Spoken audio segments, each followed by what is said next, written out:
you, ladies and gentlemen, for attending Chesapeake's presentation this afternoon.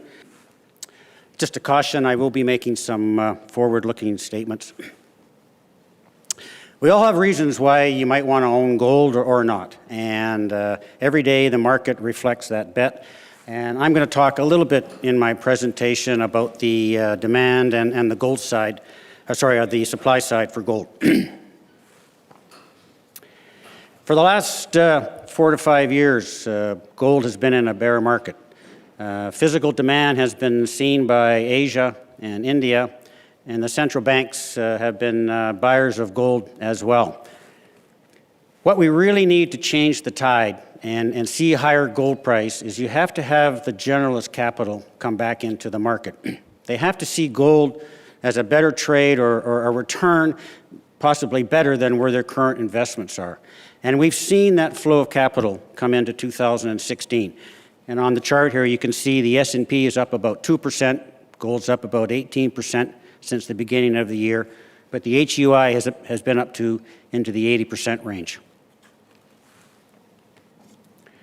Since 2011, the central banks have continued to buy gold. In fact, they've been buying 20% of the annual gold production.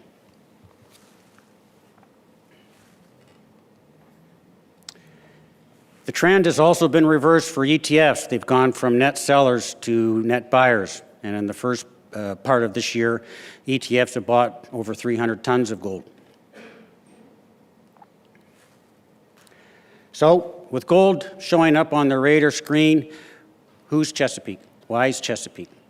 And as I was introduced here a moment ago, we own Metates, and Metates is one of the largest undeveloped gold, silver, zinc deposits in the world. Metate has over 18 million ounces of gold, over 500 million ounces of silver, and 4 billion pounds of zinc, and these are in reserves, so these are not resources. And the project is located in northwestern Mexico, in Durango State, which is a very pro-mining jurisdiction, especially in Mexico. Management of the company is kind of worth noting because we have been in Mexico for over 20 years. We actually discovered a major gold deposit in the 90s. We took it to feasibility, same stage where we have Metates today. I sold that company in 2002 for $400 million when gold was $300 an ounce.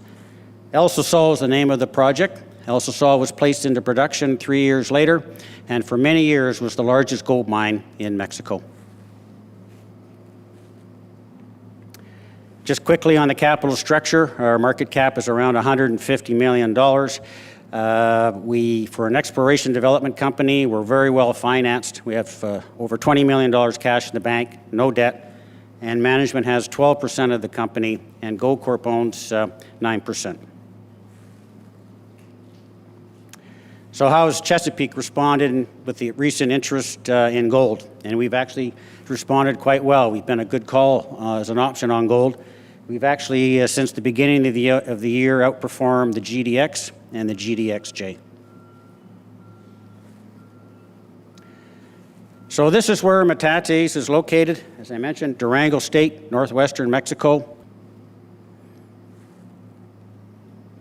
What you're seeing outcropping here represents about the first third of the project's mine life. And that represents about 5 million ounces of gold and almost 200 million ounces of silver. The life of mine strip ratio for Metates is a low 1-to-1. This is just a cartoon early in the mine life. I don't have time to go through it, but it's important to note that we do have water here. We're at the headwaters of a drainage system, and this is probably the highest and best practices that you can see in terms of tailings management. This is a kind of important slide. It goes to project's economics and relative to our peers.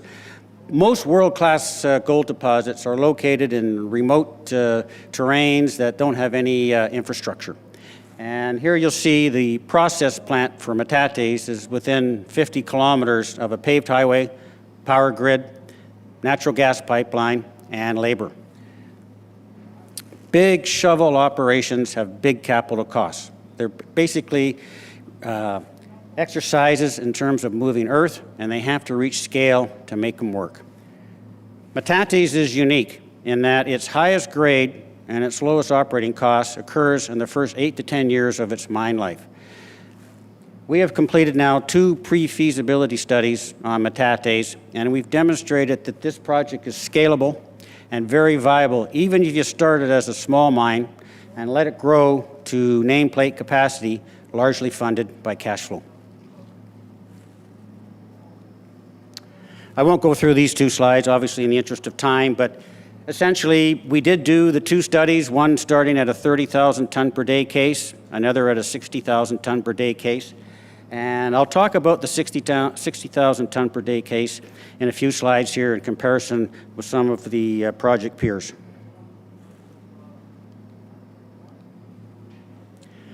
The gold world is shrinking. People talk about gold, but we're actually seeing a shrinking industry. In the last 5 years, this industry has shrunk by over 50%. At the end of 2015, if you looked at the large North American producers and you looked at the mine lives for the known reserves that they have, most of them have lives of less than 20 years production. And you can see on the slide here, Barrick, Gold Corp, and Newmont are all around 18, 17 years. And you'll see how that relates to a comment by Goldman Sachs here last year. The large cap companies are also seeing, obviously, a reduction in their gold reserves. In the last 3 years, their reserves have declined by 15%.